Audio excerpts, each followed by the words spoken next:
They called me a failure while chewing on the steak I paid for. I sat there at the end of the long wooden table at Texas Roadhouse, the smell of garlic butter and charred meat thick in the air. My family laughed over clinking glasses loud enough to drown out the country song playing somewhere near the bar. I let them. I let them pretend I wasn't there. My sister Erin, 32, newly promoted to first lieutenant in the National Guard, sat in the center hair-perfect uniform still crisp under her jacket. She was beaming as she talked about her upcoming drill weekend, about the speech she'd give to the new recruits. Everyone leaned in, hanging on her every word. Dad adjusted his glasses, smiling at her like she was the second coming. Mom dabbed her lips with a napkin and said, "We're so proud of you, honey. It's not easy serving your country." Erin's eyes flicked toward me just for a moment before she took a sip of her iced tea. "Yeah, well, some of us don't just talk about serving," she said, letting the sentence hang sweet as poison. I swallowed hard, the ice water in front of me suddenly tasting like dust. 7 years. 7 years of them pretending I was invisible because I came home with a discharge and a story no one wanted to hear. They called it a scandal. They called it a disgrace. I called it surviving. Erin leaned back, flipping her hair off her shoulder, her diamond earrings catching the light. "Remember when you told me I wouldn't last a year in uniform, Rachel? And now look at me." Mom's lips twitched. Dad chuckled low and proud. No one looked at me. Not really. I shifted in my seat, the old ache in my knee flaring up, a reminder of another life, another country, another war. My fork scraped against my plate, pushing a piece of overcooked steak around. I hadn't wanted to come, but I showed up because even ghosts need to eat. They didn't know I paid for the reservation. They didn't know I called ahead to make sure they got Erin's favorite table by the window. They didn't know I picked up the check because I wanted her to have a moment she could remember. Not because I wanted thanks. God knows I stopped expecting that a long time ago. Erin lifted her glass, her smile wide, rehearsed. "To new beginnings," she said, looking around the table. Her eyes slid past me like I was air. They toasted. Glasses touched. Laughter filled the space between the clinks. I raised my plastic cup of water, not that anyone noticed. The ice rattled as I set it back down. My reflection in the window was a stranger in a black blazer, hair tied back, face a little too tired, eyes a little too sharp. "You know, Erin," said her voice carrying, "not everyone has the stomach for service. It's not for everybody." My mother chuckled. My father cleared his throat, trying to hide his smirk. My jaw tightened, but I didn't say a word. I stared down at the water in my cup, watching the ice spin slowly, refusing to let them see me flinch. Outside, the Colorado sky was turning that soft purple it does just before it dies into black. The waitress dropped off the check at the end of the table, eyes darting to me because she knew whose card was on file. I gave her a small nod. She gave me a softer one back. Erin pulled out her phone, scrolling, not even glancing at the bill. She started telling a story about her last drill, how the colonel shook her hand, told her she was leadership material. Everyone laughed. Everyone loved her. I breathed out slow, quiet, letting it burn on the way out. And then the door opened. The cold air rushed in, carrying the smell of wet asphalt and something sharp, something like metal.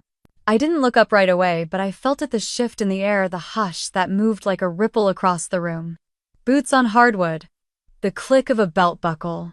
A uniform brushing against a jacket. I lifted my head, and that's when I saw him. A man in dress, blues, shoulders, broad medals, catching the dim light, eyes, scanning the room like he owned every breath in it. And when those eyes found me, they stopped. He didn't look at Erin. He didn't look at my parents. He didn't look at anyone else in that room full of steak knives and cheap laughter. He looked at me. His boots stopped just a few feet from our table, the scent of cold air clinging to his uniform. The chatter around us stumbled, the forks paused midair, a hush, landing heavy like snow.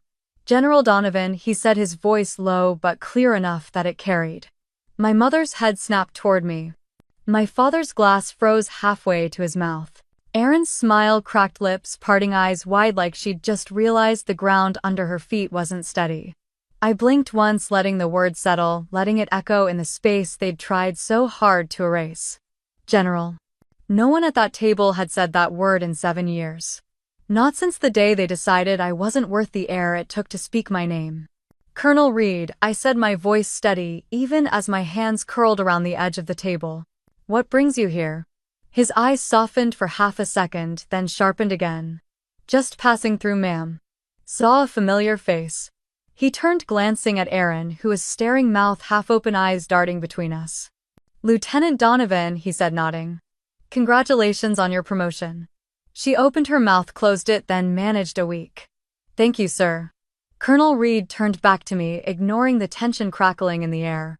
We still remember what you did, General. Some of us don't forget. The silence that followed was so loud I could hear my pulse. I felt the weight of it in every stare, every forced breath, every piece of cutlery that touched down on a plate too softly. Erin's jaw clenched and she let out a small breathy laugh. Wow, I guess. I didn't realize you two knew each other. Colonel Reed raised an eyebrow. Your sister led one of the most critical extractions in Syria. Saved over 50 lives, including mine. I wouldn't be standing here without her. My father cleared his throat, shifting in his seat. My mother reached for her water, her hands shaking. Erin's eyes darted to me, something unreadable there, something that looked a lot like shame. She never talks about it, she said quietly, her voice too small now. I'm not surprised, Colonel Reed replied. The people who actually serve rarely do. I wanted to stand. I wanted to walk out and leave them sitting there with the truth heavy in the space I left behind. But I didn't move. I held his gaze, and for a moment I let the weight of who I was settle on the shoulders of everyone at that table. I appreciate it, Colonel, I said, my voice low. Truly. He gave me a nod, the kind that says more than words, then turned and walked away. The sound of his boots fading, leaving behind a silence so complete it felt like the world had stopped breathing. No one spoke. The plates in front of them had gone cold. Erin stared down at her hands, her fingers tightening around her napkin. I took a sip of my water, letting the cold calm the fire building in my chest. Rachel, my mother finally said, her voice cracking. Why didn't you ever tell us? I looked at her, and for a moment I saw the fear in her eyes, the fear of a mother realizing she didn't know her child at all. Because you never asked, I said. I stood, sliding my chair back slowly, letting the sound fill the space, letting it scrape across the silence they had created for me. I pulled a few bills from my pocket, folding them neatly, placing them on the table even though the check was already covered. I have to go, I said. No one tried to stop me. No one said goodbye. I walked out of Texas Roadhouse, the cold Colorado air biting at my skin, the noise of the restaurant dying behind me. I could feel their stares on my back, but I didn't turn around. Outside, under the yellow streetlights, I let the cold seep in, grounding me, reminding me that I was still here. Still breathing. Have you ever been in a situation like this? Share in the comments. And don't forget to like and subscribe for more stories like this. Because the truth has a way of finding its way back, even if it takes 7 years. And I had a feeling the truth was just getting started. Welcome back, General. That sentence cut through the noise like a bullet through glass. People around us were laughing, forks scraping plates, a toddler, 2 tables over, banging a plastic spoon. None of it mattered after that voice, steady and sharp, landed right in the center of our table. I turned. Colonel Jason Barrett stood there in his dress, blues, shoulders squared, medals aligned perfectly, hat tucked under one arm. 48 clean-shaven eyes that missed nothing. His gaze didn't flicker once as it locked onto mine. My mother's hand went to her chest.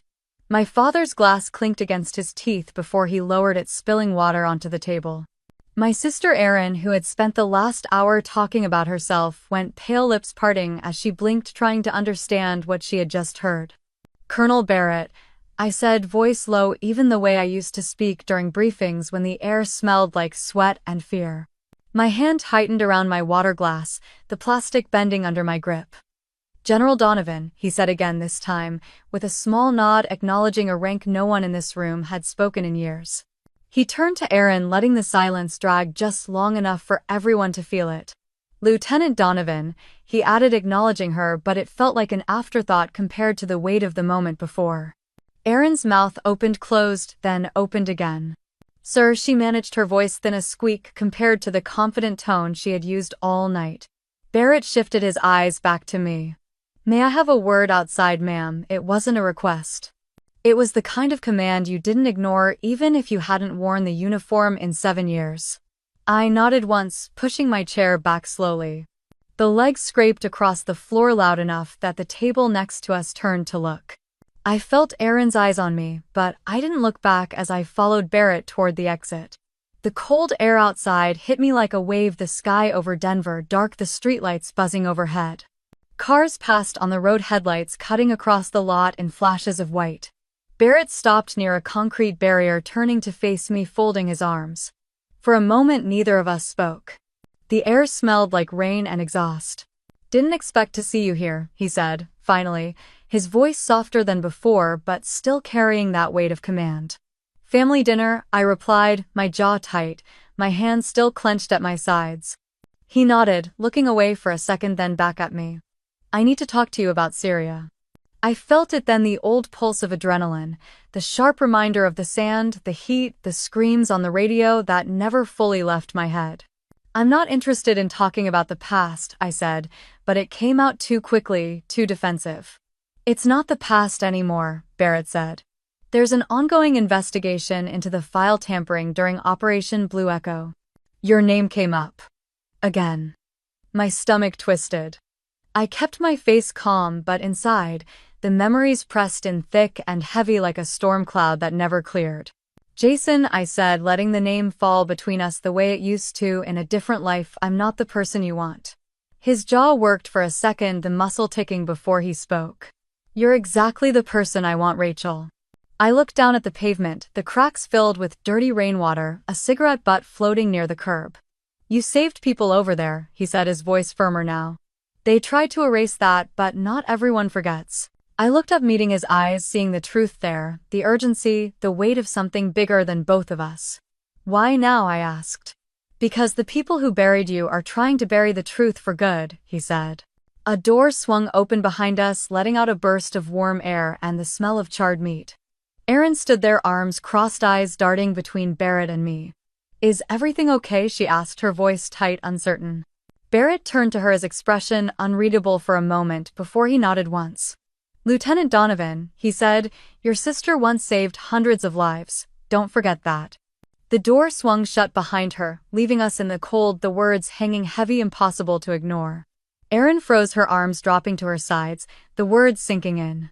I could see her blinking fast, trying to hide the way her mouth trembled. She looked at me like she was seeing someone she didn't recognize, someone she didn't know how to hate anymore. "Is that true?" she asked, her voice barely above a whisper. I didn't answer. I couldn't. I just watched her, letting her sit in the silence she and the rest of them had wrapped around me for years. Barrett's eyes were on me, waiting, but he didn't push. He knew there were some things I wouldn't say, not out here, not like this. The door swung open again, letting out more heat, more noise from inside. Dad stepped out, rubbing his hands together against the cold. His eyes flicked to Barrett, then to me, narrowing, as if trying to piece together what he'd just overheard. "Rachel, we're waiting," he said, his tone clipped, impatient. Barrett shifted, turning to face him fully. "Mr. Donovan," he said, "your daughter's service saved countless lives overseas." Dad's jaw tightened, a muscle jumping as he looked between us. He let out a slow breath, his shoulders dropping. "That was a long time ago," he said finally. Barrett nodded, once his expression calm but sharp. "Not long enough to forget, sir." Dad swallowed hard, then turned back inside, leaving the door to slam shut behind him. Erin stayed by the door, her arms hugging herself, her eyes darting away when I looked at her. She turned and went back inside, the door clicking softly this time, leaving me and Barrett alone again in the cold. I let out a breath I didn't know I was holding, watching it cloud in the air before disappearing. "I'm not here to drag you back, Rachel," Barrett said, his voice softer now. "But I need you to know the investigation is real. They're trying to pin this on you for good." "I've heard that before," I muttered. "This isn't rumor. They're moving files, burying evidence, and they're using your name as a shield. If you don't speak up now, it won't just be your legacy they bury." I rubbed a hand over my face, the cold biting into my skin. The quiet of the parking lot felt louder than any war zone I had ever stepped into. "What exactly do you want from me, Jason?" I asked, letting the exhaustion slip into my voice. He met my eyes, steady, unwavering. "I want you to stand up for what you did. For what you are. I'm not a hero, I said. You don't have to be a hero, he replied. You just have to be honest. I stared at him, searching for a crack, a sign that he was just another officer trying to save his career by dragging me into his mess. But there was nothing there except the same determination I had seen in him the night we pulled his team out of that ambush. He pulled a small slip of paper from his pocket, holding it out to me. I took it, the paper cold and damp. This is a secure contact, he said. If you decide to talk, you use that number. I looked down at it, the numbers blurry under the parking lot lights. Don't wait too long, he added, stepping back. You may think you can outrun this, but it's already here. He turned, walking across the lot, his boots crunching over the gravel, leaving me standing there with the paper in my hand. I closed my eyes, the weight of the past pressing against my ribs, tightening with each breath. I could feel the stares from the window behind me, Aaron's eyes. Dad's disappointment, Mom's quiet fear. I could feel the years of silence, of swallowing down every memory, every scream, every decision I made to protect the people who would never understand why. I opened my eyes, looking down at the number again. My thumb rubbed across the ink, smudging it slightly. Because whether I wanted it or not, the truth was knocking again. And this time it wasn't going to wait. Have you ever been in a situation like this? Share in the comments. Don't forget to like and subscribe for more stories like this. Because the past has a way of showing up when you least expect it. And I had a feeling this was only the beginning. Some truths don't get erased, they just sit in drawers, gathering dust. I unlocked my apartment door in Denver, the hinges creaking, the air stale with the scent of old coffee and the lavender candle I kept near the sink. I tossed my keys onto the counter, the sound echoing louder than it should have in the quiet. The heater rattled on, blowing warmth that couldn't reach the cold in my bones. I stood there for a moment, hands braced on the countertop, staring at the dark window reflecting a woman I barely recognized. I turned away, crossing to the bedroom, the floor creaking under my boots. In the corner, under an old quilt my mom had given me when I graduated, West Point, sat a steel safe, edges worn, paint chipped. I dropped to my knees, punching in the code with fingers that felt heavier with each number. The lock clicked open and I pulled it open, the metal groaning like it hadn't been moved in years. Inside were a few things I never could let go of. My first set of captain's bars. A photo of my team in Syria, sand and our hair-tired smiles after a mission gone right. A folded flag that had come home with me, but not with the man it was meant for. And a letter yellowed at the edges, sealed but never mailed. My father's handwriting on the front, shaky but familiar. Rachel. I sat back against the bed, the letter in my hands, my breath catching as I stared at it. My thumb brushed over the crease, over the place where his hand must have rested before he tucked it away. I opened it slowly, the paper crackling. Rachel, I don't know how to say I'm proud without it sounding like a lie, but I am. I don't know how to tell you, that I see the way you carry everything even when you don't have to.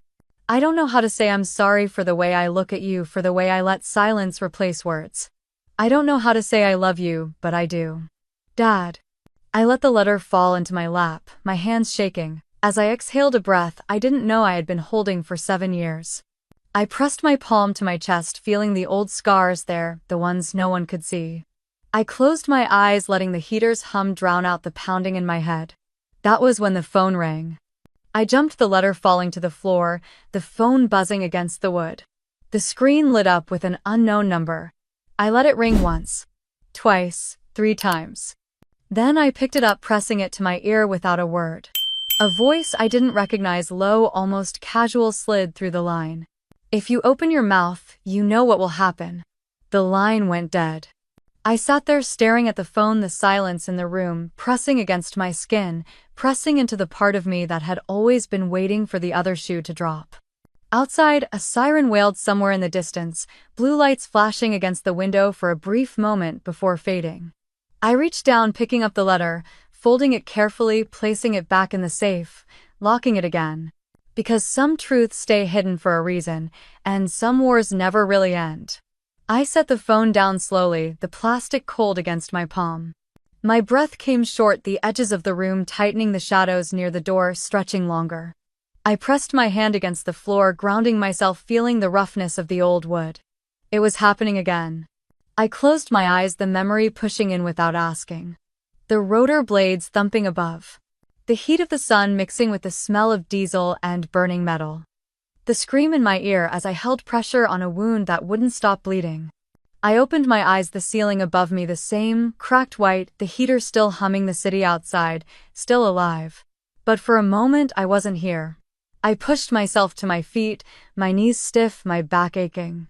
I moved to the kitchen, turning on the faucet, letting the water run cold before I splashed it on my face. The chill snapped me back, grounding me in the quiet. I gripped the edge of the sink, staring into the drain water swirling away. A knock at the door pulled my head up. I froze, every part of me on alert, the water still dripping from my chin. Another knock, softer this time. I grabbed the towel, patting my face, then stepped toward the door, peering through the peephole. Sarah. She stood there in a heavy coat, dark hair pulled back, eyes sharp even in the dim hallway light. She was holding a folder against her chest, her thumb tapping it in a steady rhythm. I opened the door, the chain still on. "You're early," I said. She gave me a tight smile. "You always did like to skip the small talk." I hesitated, then closed the door, slid the chain off, and opened it fully. She stepped inside, bringing in a gust of cold air. She looked around the small space, taking in the old couch, the bookshelf stacked with paperbacks. I barely touched the coffee table, littered with unpaid bills, and a mug with cold coffee. "Cozy," she said. "Don't start," I replied, shutting the door behind her. She set the folder down on the counter, looking at me, her eyes scanning my face. "You okay?" she asked. I almost laughed. Instead, I shook my head. "What do you have, Sarah?" She tapped the folder. "Proof." I felt my stomach drop, but I kept my face still. "Proof of what?" "Of who really signed off on that strike, Rachel.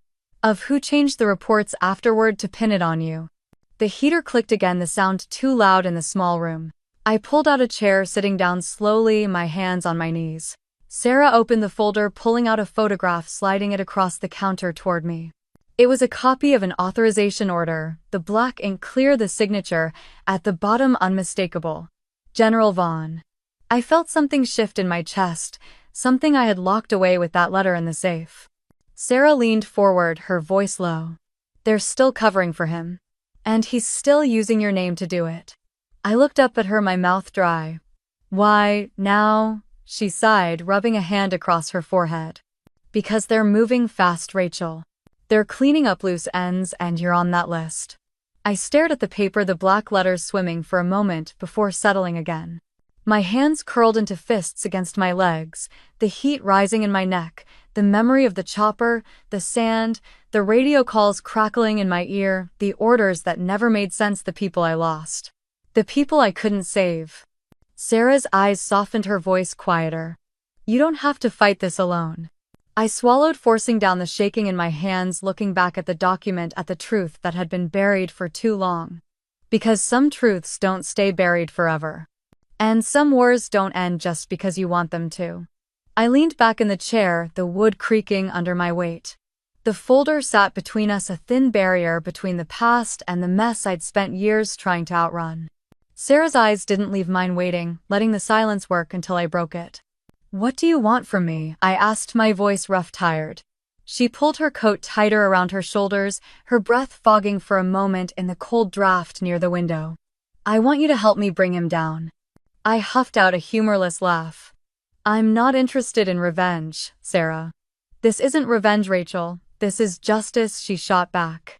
I stood pacing to the window, looking out over the Denver skyline, lights blinking in the cold night, cars moving like small indifferent ghosts below. My reflection stared back at me, pale and older than I remembered. "They won't let this go," she said softly behind me. "They never do," I replied. She stepped closer, her voice dropping lower. "He's running for office, you know that, right? He's selling himself as the hero of Syria while he's the one who signed the order that killed civilians and covered it up." I closed my eyes, the sound of screaming hitting me like a wave, the radio crackling, the smell of smoke, the vibration of the helicopter under my boots as I watched the village burn because I followed orders. My hand pressed against the glass, steadying myself, the cold seeping into my skin, grounding me. I turned to her, swallowing hard. "If I do this, I lose everything I've built." Sarah crossed her arms. "Rachel, what have you really built? You live in a one-bedroom apartment with locks on every window and nightmares that don't leave you alone. My jaw tightened, but I didn't argue. She was right. She stepped closer, placing a hand on the table, leaning in. You didn't run from that war to hide forever. You survived. You came back for a reason. I dropped my gaze, staring at the scratches on the floor, the dull shine of the wood catching the light. Who else knows you're here? I asked quietly. No one, she replied. I came alone. I nodded slowly, rubbing the back of my neck, feeling the tension there, the stiffness that never really went away. She opened the folder again, pulling out a flash drive, holding it out to me. This has everything I've found so far. Communications, movement of funds, witness statements. It's enough to start.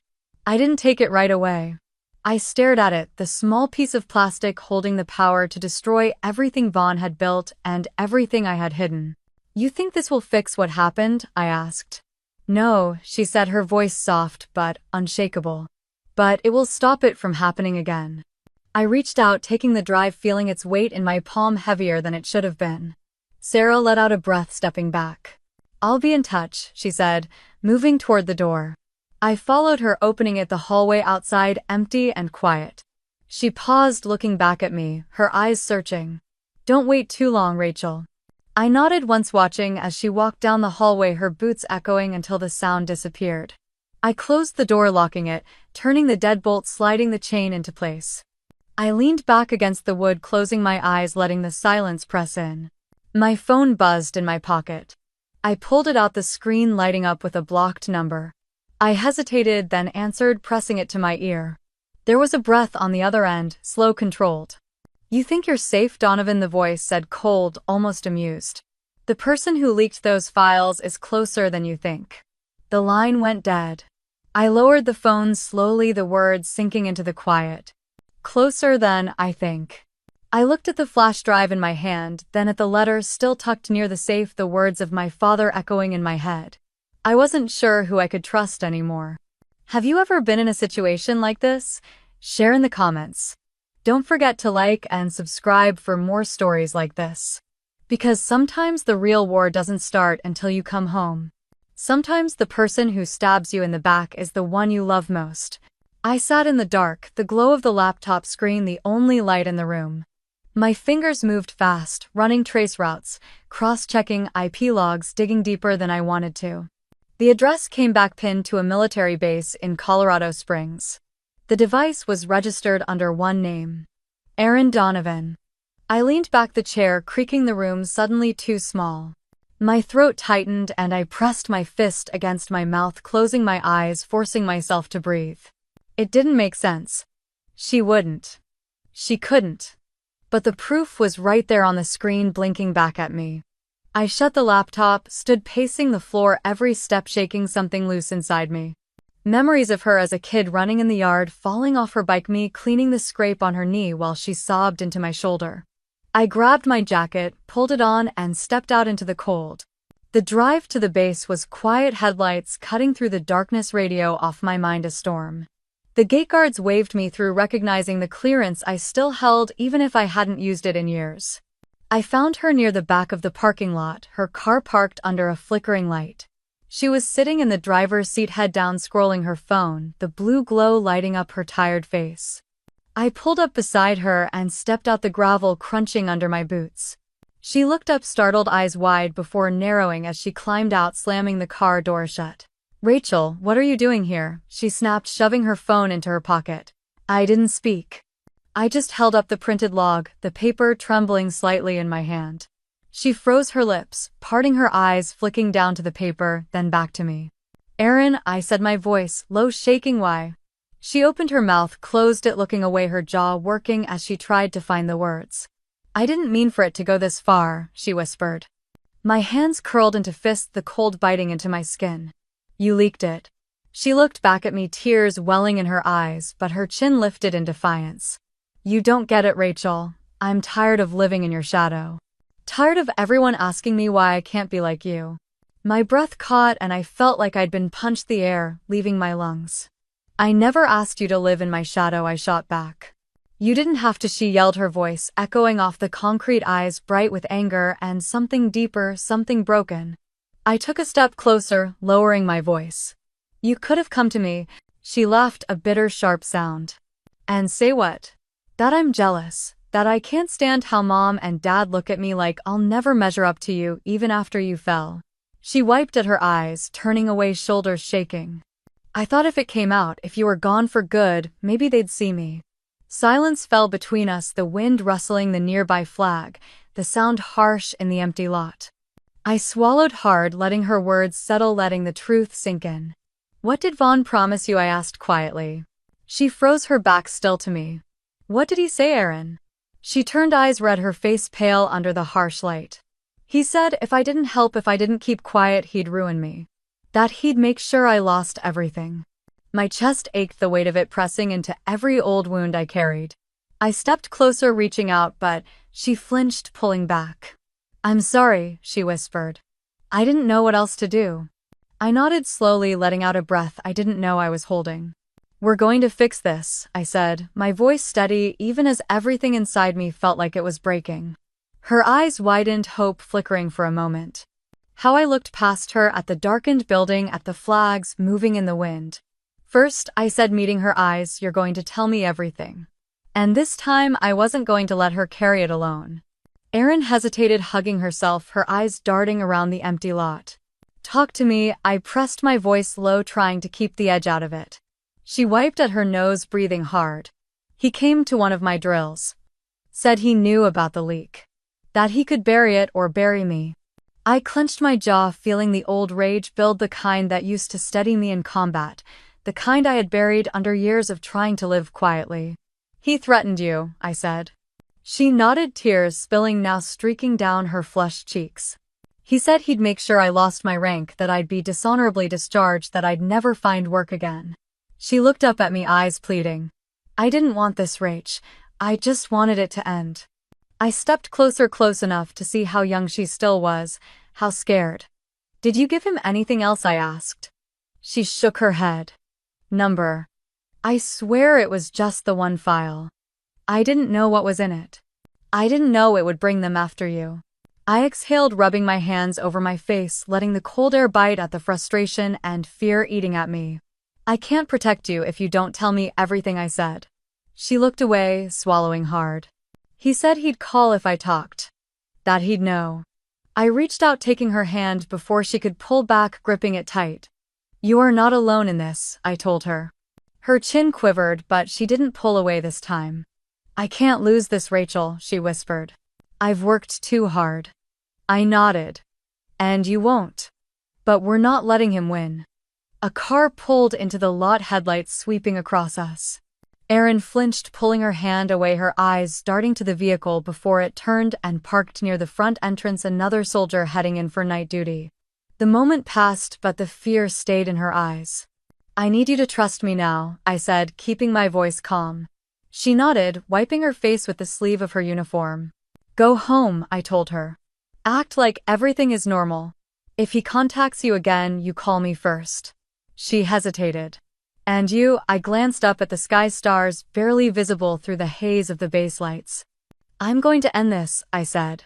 She opened her mouth, closed it, then stepped forward, hugging me tight, her arms trembling around my back. I'm sorry, she whispered against my shoulder. I held her, closing my eyes, letting the warmth of her shake against me, letting the years of silence between us crack just a little. I know, I said. And I forgive you. She pulled back, her eyes red but steadier, and nodded before turning to her car. I watched her drive off, her taillights disappearing into the dark. I stood alone, the cold settling back in the silence, pressing heavy, the weight of what I had to do next, sinking into my bones. I pulled out my phone, the screen lighting up my face, and opened a new message. Meet me tomorrow, we need to move fast. I hit send, sliding the phone back into my pocket. This wasn't just about me anymore. It was about the people I loved. And I wasn't going to let Vaughn destroy another life. Not hers. Not mine. Not again. Have you ever been in a situation like this? Share in the comments. Don't forget to like and subscribe for more stories like this. Because I was done staying quiet. You think war ends when the gunfire stops. It doesn't. It follows you home, sits in the corner of your room, breathes on your neck when you're trying to sleep. I sat across from Sarah at a diner in Arlington, coffee cooling in front of me, the window rattling each time a truck passed on Route 50. She had the folder between us, her fingers drumming on it, her eyes moving to every face that came in through the door. "He's making his move, Rachel," she said, leaning and lowering her voice. "Vaughn has the media on his leash. He's got donors lining up. They're calling him the hero of Syria." I stared into my coffee, the black surface rippling as I tapped it with my nail. "He's no hero," I said quietly. Sarah pushed the folder closer. "Then let's show them who he really is." I looked up, meeting her eyes. There was fear there, but under it a resolve that reminded me of the people I used to lead, the people who followed me into places most wouldn't dare go. "Pentagon press room," I said. "If we're going to do this, it has to be big." She nodded, pulling out a small recorder, clicking it on. "We need a backup in case something happens." I almost smiled. Something always happens. Later that day, I met him in the hallway outside the small vet support group I visited sometimes when the nights got too long. Ethan Miller, 25, hair too long, sleeves pulled over, trembling hands, eyes sharp even with the ghosts behind them. I had pulled him out of a burning Humvee outside Aleppo, and he had pulled me out of myself years later when I tried to hide from what I had seen. "General Donovan," he greeted, the corners of his mouth lifting. "It's just Rachel," I said, giving him a small nod. He held up a camera, battered but functional. "I heard you needed a live stream." I raised an eyebrow. "You're volunteering?" He shrugged, but his hands shook around the camera. "You saved me once. I can return the favor." I looked at him, really looked, seeing the way he tried to stand straighter, the way his jaw tightened as he fought the tremors. "You sure you're up for this?" I asked. His eyes met mine, steady. "I have to be." We planned it out in the back of the community center, papers spread across the folding table, Sarah's laptop humming, screens lighting up with files, names, dates, orders with Vaughn's signature. "It's all here," Sarah said. "We drop it live, he can't spin it fast enough." Ethan checked the camera, adjusting the focus, his mouth a tight line. "We go in quiet, get set up, go live, and let the truth do the rest." I glanced at the door, the sun setting outside, the world moving on as if nothing was about to change. "You know he won't let this go," I said. Sarah looked at me, nodding. "Let him try." We packed up the files, secured the camera, batteries charged. Ethan gave me a thumbs up as he loaded his gear, trying to hide the shake in his hands. "Don't worry, General," he said with a small grin. "I've got your six." For a moment the noise in my head quieted. "See you tomorrow," I told him. "See you tomorrow," he replied, stepping into the evening air. I stood there watching him walk away, the camera bag slung over his shoulder, his shoulders squared against the cold. Because war doesn't end when the gunfire stops. Sometimes it's just the beginning. I didn't sleep that night. I sat at the kitchen table, the clock ticking too loud, my eyes fixed on the USB drive sitting next to my coffee mug. It was small, unassuming, but it felt like it weighed 1,000 pounds. Everything we needed was on it. Vaughn's orders. The altered reports. The payments moved under false names. The faces of people who had died because of his ambition. And my name signed on the lines I never signed, used to bury the truth. I reached for it, turning it over in my hand, the plastic warm from my fingers. Outside, the city lights blinked under the early dawn, Denver waking up while I stayed frozen. My phone buzzed.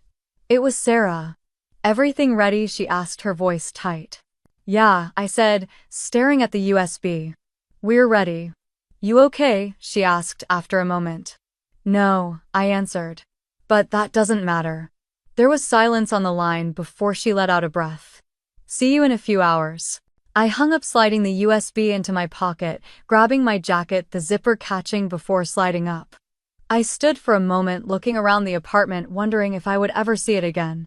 My boots echoed in the hallway as I left. The drive to the Pentagon was quiet, the radio off, the sunrise painting the sky in pink and gold.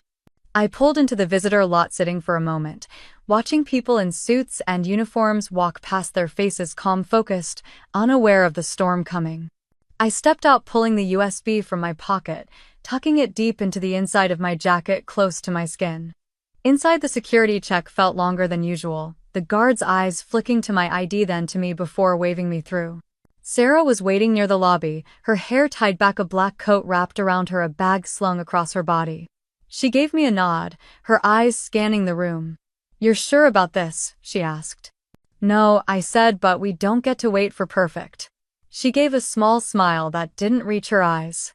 "Let's do it." We moved through the halls, passing framed photos of men shaking hands, awards hung on beige walls, plaques polished until they reflected the overhead lights. I could feel the ghosts there, the whispers of people who had sat in rooms making decisions that changed the world. We reached the small conference room near the press area, the one Sarah had booked for a Veterans Awareness event. It was the only way we could get in without questions. Ethan was already there, setting up the camera, his hands steady as he adjusted the tripod, checking the angles, testing the sound. He looked up, giving me a nod. "You ready, General?" he asked. I looked at him, seeing the young man who had once been covered in blood and dust, who had looked at me with terrified eyes as I pulled him out of that burning truck. "I'm ready," I said. He gave me a thumbs up, his mouth set in a determined line. I handed Sarah the USB, her fingers closing around it, her eyes meeting mine before she slid it into her laptop. The screen, lighting up with folders, files, the truth waiting to be shown. "Once we go live, there's no going back," she said. "I know," I replied. The room felt too small, the air heavy as the clock on the wall ticked closer to the hour. I took a breath, steadying myself, letting the calm settle the way it used to before missions, when I had people counting on me to walk into the fire first. There was a sound in the hallway, a cart rolling past, voices, laughing, the world moving on outside the thin walls. Inside, we were about to crack it open. Ethan adjusted the focus one last time, looking at me. "We're good." Sarah looked at me, her hand hovering over the key. "Ready?" she asked. I nodded. She pressed it. The screen flashed live in the corner. And just like that, there was no turning back. When I got home that night, the door was unlocked. The lights were off, the air too still. On the table sat a black envelope, thick the paper, expensive, the kind people used for important messages. I picked it up, my fingers trembling, pulling out the contents. It was a photo. Ethan tied to a chair, blood on his lip, eyes swollen but open. Across the bottom, scrawled in thick black marker, were 5 words. "Keep quiet or he dies." Have you ever been in a situation like this? Share in the comments. Don't forget to like and subscribe for more stories like this. Because some wars follow you home and some wars you bring home with you. To save one life, I had to trade my silence. I gripped the photo of Ethan, the marker words burning into my mind. Keep quiet or he dies. The morning air in Virginia was cold as I parked near the old military range where Barrett now worked, a facility that trained security contractors tucked behind layers of fences and pine trees. I found him near the armory, inspecting a shipment, his posture straight, his voice calm as he spoke to his men. When he saw me, he nodded for them to give us space. "We have a problem," I said, pulling the photo from my pocket. His eyes darkened as he took it, studying Ethan's bruised face, the ropes across his chest, the defiance still in his eyes. "Where?" Barrett asked, his voice flat. "I don't know," I admitted. "But Sarah's working on it." He looked at me, jaw tight. Rachel Vaughn is not the kind of man you can push without consequences. I met his eyes, letting the cold calm seep back into me. He already took his shot. He nodded once, folding the photo, slipping it into his pocket. "I'll pull a team." Quiet. No one knows. I swallowed, the weight of what I was asking sinking in. "This can't come back to you." Barrett gave me a tired smile. "You think this is the first line I've crossed for the right reason." My phone buzzed. Sarah. She was out of breath, the sound of keys clacking in the background. "I found him," she said. "Abandoned warehouse off Route 29 near Warrenton. Security cameras show men moving him inside last night." Barrett was already moving, giving silent signals to 2 men nearby who nodded and disappeared into the armory. "Don't let him die," I said, my voice lower than I meant it to be. Barrett touched my shoulder, once firm, steady. "We won't."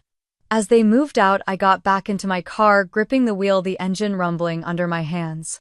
My reflection in the mirror showed eyes I didn't recognize, hard and clear. I wasn't done. I drove toward Vaughn's office in D.C. The building tucked between glass towers that reflected the early sun, hiding the rot inside. I parked in the underground lot, pulling my baseball cap low, sliding the ID badge Sarah had forged into the reader. The green light flickered and the door unlocked. Inside the office was too clean, the walls lined with photos of Vaughn shaking hands with politicians' medals arranged in perfect rows. I moved quickly, gloved hands, pulling open drawers, scanning folders, taking photos with my burner phone. A locked cabinet resisted until I pried it open with a crowbar, the metal screaming before giving way. Inside, I found the files Vaughn didn't want seen. Account numbers. Transfers to shell companies. The names of contractors and lobbyists tied to the Syria fund, money that was supposed to rebuild schools and hospitals laundered into private jets and campaign coffers. My chest tightened, rage mixing with the cold focus that kept my hands steady. I found the USB Vaughn's men had stolen tucked in an envelope marked with his initials like a trophy. I slipped it into my pocket. Outside the window, I could see across to the Capitol dome, sunlight bouncing off the marble. On the street below, news vans lined the curb, reporters adjusting their mics waiting for Vaughn's press conference. A banner ran across one of the screens. General Vaughn, the hero America needs. I clenched my jaw, turning from the window, the USB warm in my pocket. Let him have his moment. It was almost over. The door behind me clicked, the heavy latch sliding back into place. I slipped out of Vaughn's office, heart pounding, but my step steady, each stride measured down the sterile hallway. Cameras watched, but the cap hid my face, and the fake ID badge caught the overhead lights just enough to look official. Outside, the street pulsed with noise, reporters shouting questions, cameras clicking, the world oblivious that the man they praised was built on bodies and stolen futures. I pulled the USB tighter into my pocket, walking past the crowd, catching Vaughn's face on a giant screen behind the glass of a storefront. His smile was practiced, his medals catching the light as he raised a hand, waving to people who thought they were seeing a savior. They were seeing a ghostmaker.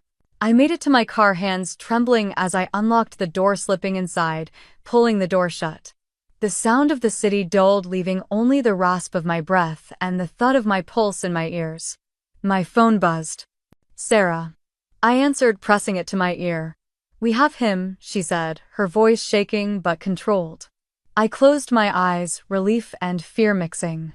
Is he alive? He's alive, she said. But they hurt him, Rachel. A coldness settled in my stomach. Where is he? We're bringing him to the safe house.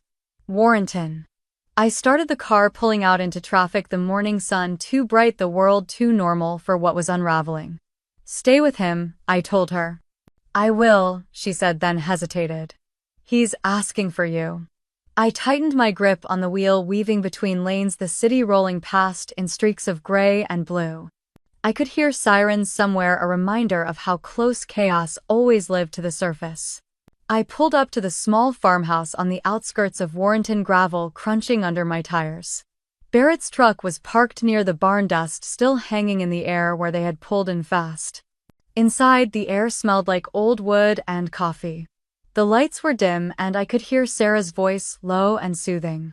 Ethan was on the couch, a blanket draped over his shoulders, his face bruised, a cut over his eyebrow, his lip swollen. But his eyes were clear, defiant, alive. He saw me trying to sit up straighter, wincing as pain shot through him. General, he rasped, his voice rough. Ethan, I said, moving closer, dropping to one knee in front of him. You're safe now. His eyes flickered, a mix of relief and urgency. We have to do it now, he said, breathless. Do what I asked. He reached for my hand, gripping it with surprising strength. Live stream. Now. Before he buries it again. I shook my head. You need to rest, we'll handle it. His grip tightened, his eyes blazing. We do it now. Don't let him win. Barrett stepped into the room, arms crossed, his eyes on me, waiting. Sarah moved closer, laptop already open, the camera light blinking as she prepared the stream. The USB felt heavy in my pocket, the truth inside it humming like a live wire. Outside, the sun was climbing higher, the world going on, unaware that the ground was shifting beneath it. I pulled the USB out, looking at Ethan, seeing the young soldier I had pulled from flames, now asking me to pull the truth from the ashes. I nodded once. Let's show them, I said. Because there comes a moment when silence is the real betrayal. And I was done staying silent. Have you ever had to choose between silence and truth? Share in the comments. Don't forget to like and subscribe for more stories like this, because the next move would decide everything. Silence can kill justice, but truth set free can change everything. We set up in a borrowed studio above a bakery in Arlington, the smell of fresh bread mixing with coffee and cold fear. The air buzzed with tension, the laptop fan humming, the small camera pointed directly at me. Ethan sat beside Sarah, wires running from the camera to the laptop, his hands still bandaged but steady. He adjusted the angle, checking the mic, breathing through the pain in his ribs. Barrett stood near the window, watching the street below, his phone in his hand, ready to call in the cavalry if Vaughn tried to shut us down. Lily was by the door, pacing, her uniform jacket tight across her shoulders, her eyes sharp, fear battling hope. On the laptop screen, we watched Vaughn step up to the podium at the press conference downtown, the American flag behind him, a banner across the bottom of the feed reading "Hero of Syria." He smiled, that politician's smile, the one that never reached his eyes. I could feel my pulse in my neck, the air too thick, the room too small. Sarah's fingers hovered over the key. "Your call, Rachel." I looked at Ethan, at the bruises on his face, the determination in his eyes, and nodded. "Now," I said. Ethan hit the button. The camera light turned red. We were live. On screen, Vaughn was speaking, thanking the voters, the donors, the families who had supported his campaign for Senate. His voice was smooth, practiced, every word calculated. Sarah clicked a file, dragging it into the feed. The screen split. On one side, Vaughn kept talking. On the other, the documents appeared, black and white signatures, orders, names of civilians killed, the falsified reports. Audio files played, Vaughn's voice clear, cold, giving the order to strike despite the warnings, despite the presence of civilians. His eyes on the screen shifted, his smile faltered. We watched as he looked off camera, confusion turning to panic. Reporters in the room turned their heads, looking at their phones, at the screens lighting up with the live stream with the truth. Sarah pushed another file, live, a video of Vaughn in a meeting laughing, saying the casualties were a small price for a clean headline. Ethan's hands were tight on the edge of the table, his breath coming fast. Barrett's phone buzzed, but he ignored it, eyes locked on the screen. Lily's hand covered her mouth, her eyes wide, tears welling. On the live stream, chat messages flew by. Justice. Finally, truth wins. Vaughn shouted something off mic, waving his hands, demanding the feed be cut. His team scrambled, pulling cables, shouting into radios, but the feed stayed live. Sarah looked at me, a small smile breaking through. They can't stop it. I stood there, letting the calm wash over me, the weight lifting from my shoulders, one breath at a time. Outside the bakery, I could hear sirens, the rumble of engines, the world shifting under the weight of the truth. The camera stayed on me, the red light steady, the world watching. And for the first time in years, I wasn't afraid. I stepped closer to the camera, letting the red light center me. Ethan adjusted the focus, sweat beading at his hairline, eyes locked on mine as he gave me a nod. His breath was shaky, but his hands were steady.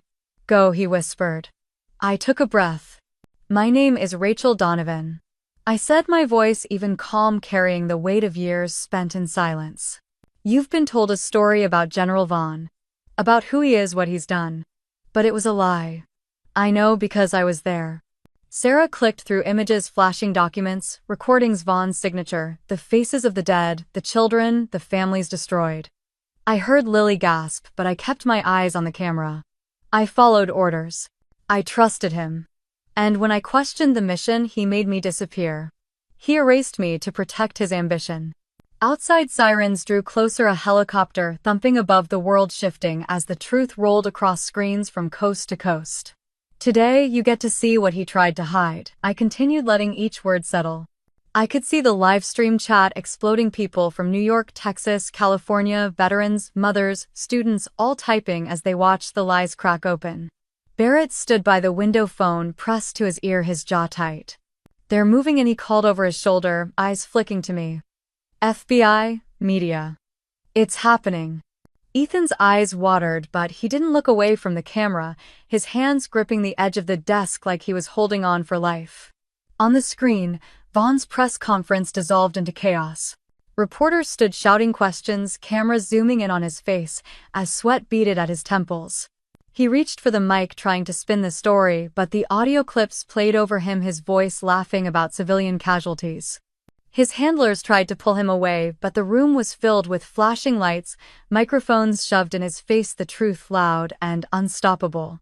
Sarah muted the conference audio, her eyes shining focused. "This is it, Rachel," she whispered. I stepped back, letting the camera see me fully, letting the people watching see that I was still standing. "I didn't come here to clear my name," I said, my voice low, controlled. "I came here to remind you that the truth still matters." Outside I could hear tires screeching, doors slamming, the sound of boots hitting pavement. Barrett's phone buzzed again, and he glanced at me, a small smile breaking through. "They got him." Lily exhaled, her shoulders dropping, tears sliding down her cheeks as she covered her mouth. Sarah ended the live stream, the red light blinking off, leaving the room in a heavy silence. Ethan let out a breath, leaning back, wiping at his eyes, a tired grin crossing his bruised face. Barrett turned from the window, nodding once. "It's done." I looked around at the people who had stood with me when it would have been easier to stay silent. People who chose truth over fear. There was a knock at the door, heavy, urgent.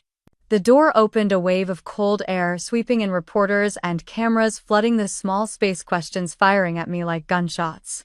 "Rachel, how does it feel to get your name back?" I blinked, letting the words hit, feeling the weight of years pressing against the moment. "This isn't about me," I said, my voice calm, clear. I stepped forward past the cameras into the cold air, leaving the chaos behind. Because the truth wasn't mine to keep. It was everyone's. Have you ever had to fight for the truth when it was easier to stay silent? Share in the comments. Don't forget to like and subscribe for more stories like this, because what came next would be the hardest part of all. Sometimes revenge isn't about winning. It's about ending the silence. The metal felt heavy in my hand, its cold surface pressing into my palm as the general pinned it back on my uniform. Cameras clicked, reporters watched, but all I could hear was my own breathing, slow and even, each breath a promise I made to myself to never be erased again. The man in dress blues handed me a folded flag, his eyes meeting mine. "Welcome home, General Donovan." I nodded once, stepping back, the metal shining under the lights, but it wasn't the shine that mattered. It was what it represented. Outside, the wind was cold as I walked down the steps, the sound of my boots on the stone steady grounding. Soldiers saluted, some quietly, some with tears in their eyes, some with respect in the way they held their shoulders straighter when I passed. My phone buzzed. A message from the army. An offer. They wanted me back. I stood there in the winter light, looking at the screen, my reflection, a mix of a soldier I once was and the woman I had become. I typed a reply, steady fingers. "Thank you for the offer. I decline." I pressed send. Because I wasn't meant to fight on the battlefield anymore. I was meant to teach others how to fight the right battles. Later I found Lily standing on the porch of my apartment, a backpack over her shoulder, her uniform neatly folded under her arm. She looked up at me, her eyes clear. "I resigned." I nodded, letting the quiet hang between us before I opened the door, letting her inside. "I joined a watchdog group," she said, setting her bag down, her hands shaking slightly. "They investigate corruption in the military. I want to fix what I helped break." I placed a hand on her shoulder, steadying her. "I'm proud of you." Her eyes filled, but she blinked it back, giving me a shaky smile. "You should be." A week later, a letter came from Ethan. His handwriting was messy, letters pressed hard into the paper, but every word was alive. "Thank you for not giving up on me," he wrote. "I don't know what comes next, but I promise I'll live like I'm worth the chance you gave me." I folded the letter, placing it on the shelf near the window, the sun catching the edge of the paper. That afternoon, I drove back to my childhood home, the old neighborhood quiet, the trees bare against the winter sky. When I stepped inside, the scent of coffee and wood polish met me, familiar and warm. On the mantel beside the family photo of Lily's graduation was a new photo. Me in uniform, standing straight, the medal pinned to my chest. Dad stood behind me, his hand on the frame, his eyes red. "About time this went back up," he said. Mom came from the kitchen, wiping her hands on a towel, her smile, small but real. "Welcome home, Rachel." I nodded, letting the warmth of the moment soak in, the quiet of forgiveness settling like a blanket. Because home wasn't just a place. It was a choice to keep going, to keep telling the truth, no matter how heavy it felt. I parked outside West Point just as the morning fog was lifting off the Hudson. Cadets in gray uniforms moved in formation across the field, boots striking pavement in clean rhythm, their voices calling cadence echoing against the stone buildings that had seen generations pass through their halls. I walked across the courtyard, my steps measured, feeling the weight of every eye that turned as I passed, some with curiosity, some with quiet respect. Inside the classroom, the walls were lined with old photographs, medals, and plaques, reminders of victories and sacrifices that came before. The air smelled like coffee and floor polish, a scent I had once called home. 30 cadets sat waiting, their notebooks open, pens ready, the silence charged with expectation. I stepped to the front, setting my coffee down, taking a breath. "This isn't a class about war," I said, letting my eyes sweep across their young faces. Some looked tired, some eager, some afraid to let it show. "This is a class about silence," I continued, letting each word land, "and when it's time to break it." A hand in the back lifted, a young man with clear eyes and a tight jaw. "Ma'am," he asked, "were you afraid when you did it?" When you spoke up, I paused, letting the memory of Vaughn's face, the press, the fear, the rage flicker through me. "Yes," I answered. "But I was more afraid of what would happen if I didn't." The room stayed quiet, the gravity settling in, the truth pressing into the space between us. I turned to the board, writing in clear block letters, "Integrity. Courage. Truth." "These," I said, tapping the words, "are heavier than any weapon you will ever carry, and they will save more lives than you will ever know." A young woman in the front wiped a tear quickly, hoping no one saw. I saw. I let the silence hang, letting them feel the weight, letting them understand this wasn't about medals or salutes. It was about the people they would lead, the choices they would make, the moments when they would have to choose between comfort and what was right. Class ended quietly, cadets filing out with their heads higher, their steps heavier, a few stopping to say thank you with voices tight. I stood alone for a moment, the chalk dust on my fingers, the words still on the board. The sun came through the window, warming the cold room. My phone buzzed in my pocket. I pulled it out, the screen lighting up with a message from an unknown number. "There are more like Vaughn out there.